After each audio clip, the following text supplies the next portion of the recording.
سلام دوستان، در این ویدیو قرار سری بزنیم به باغ ایرانی دهونک، باغی از لاله‌زارهایی که آخرین فصلشه. اگه بچه این محل هستین و توی این محل خاطره داری، حتما تا انتهای این ویدیو با ما همراه باش.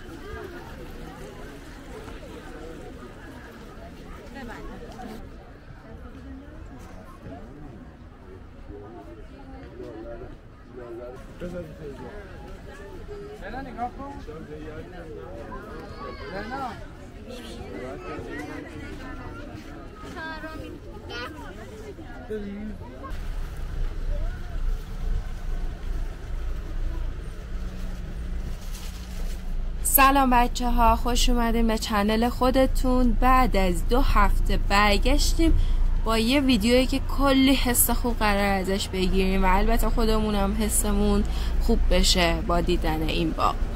داریم میریم به سمت باغ ایرانی دهونک. این ترافیکی که ایجاد شده اینجا دلیلش وجود این باغ زیباست و ما ترجیح دادیم که این قسمت رو پیاده بیایم به سمت بالا.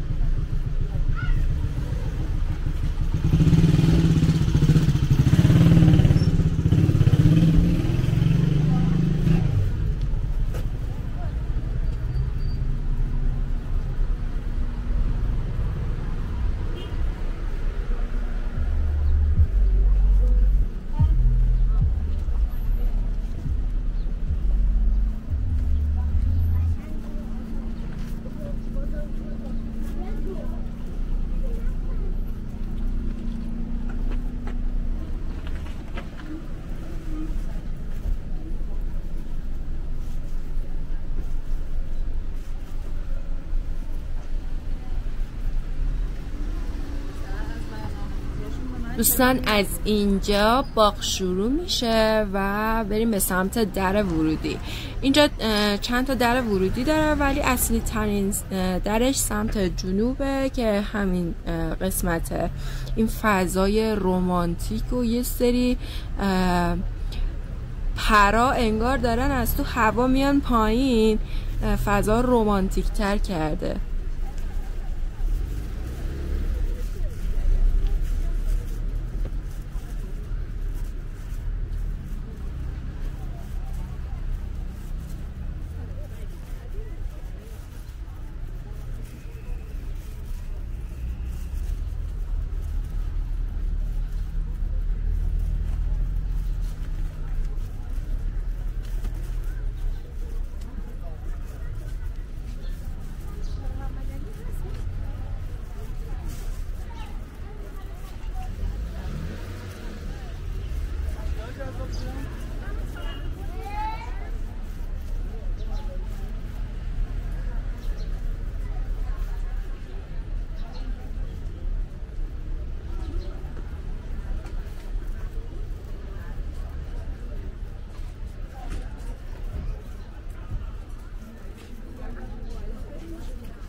بچه اینجا در ورودیشه، حالت سنتی مانند داره و وارد باغ که میشیم این فضای زیبا و دلنشین، ویوی خیلی عالی داره و جوی آبی که سر تا سر این باغ هست آدمو این قسمت یاد باغ فین کاشان میندازه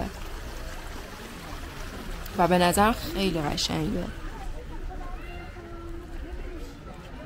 امروز 7 اردیبهشته و جمعه هست و 26 آپریل.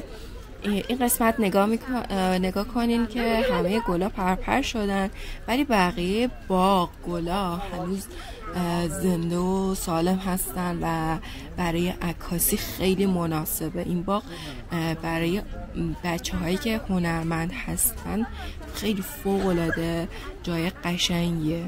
دیگه تقریبا آخرای فصل گل لاله هست. برای شمایی که لاله دوستانی پیشنهاد میکنم که حتما به این باغ سری بزنید.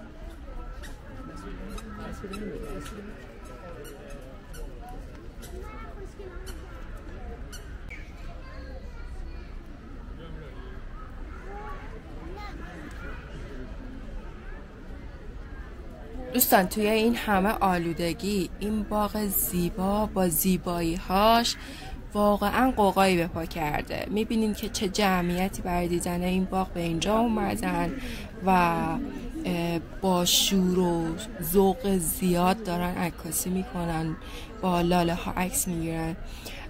این باغ به خاطر لاله های فراوونش معروفه.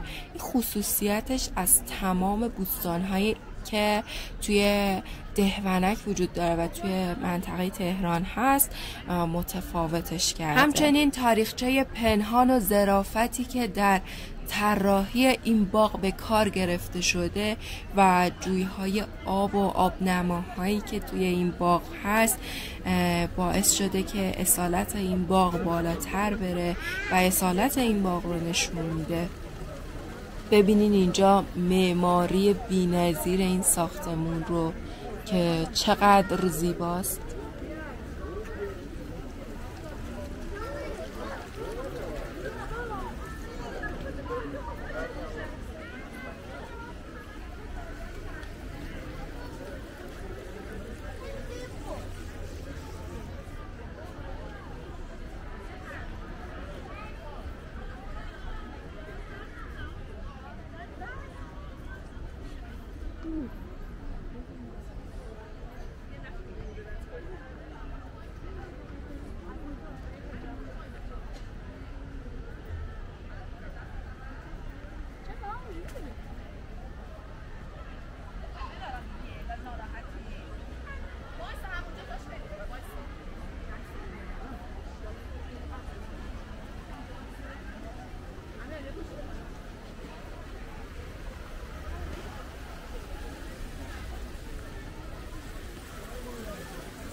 بچه‌ها مساحت این باغ چیزی حدود 3.5 هکتاره که حدود 2 هکتارش رو فضای سبز پوشیده شد.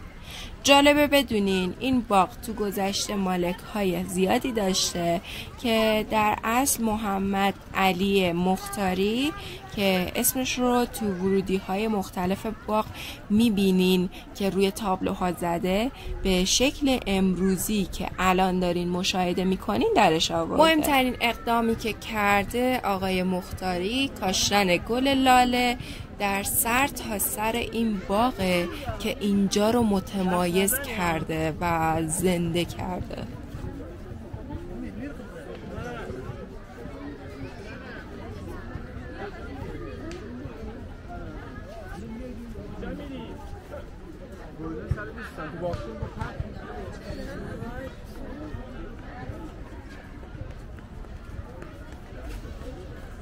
کجا میره؟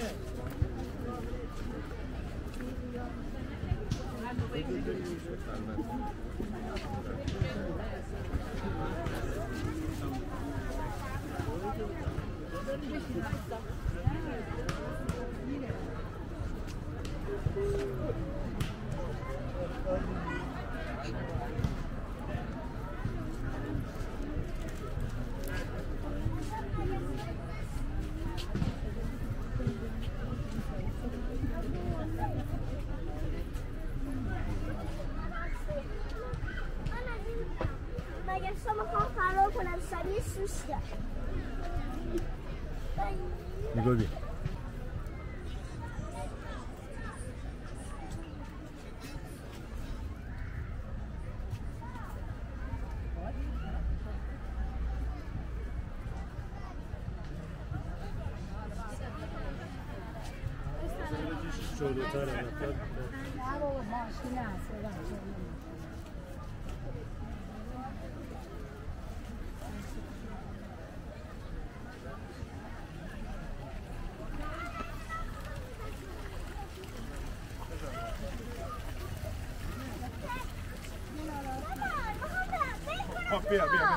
بیا بلش بذار نه نگاه کن نه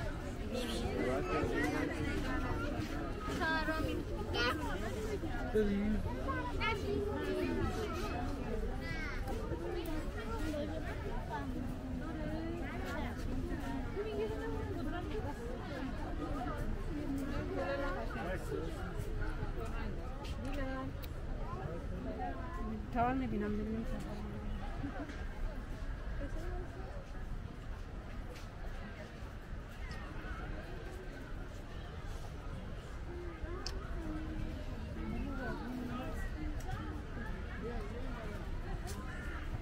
بیاین اینجا بالا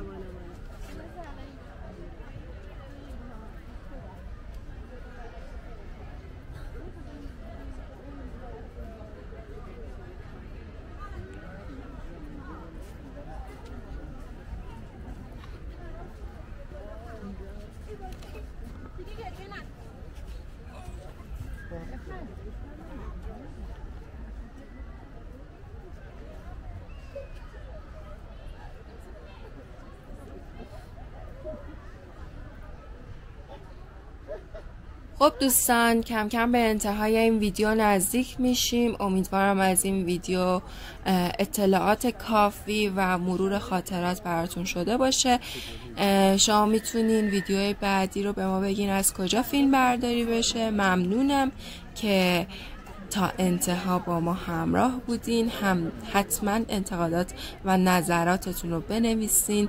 برای ویدیوهای بیشتر حتما به چنل ما سری بزنین و دوستتون دارم. خدا نگهدارتون.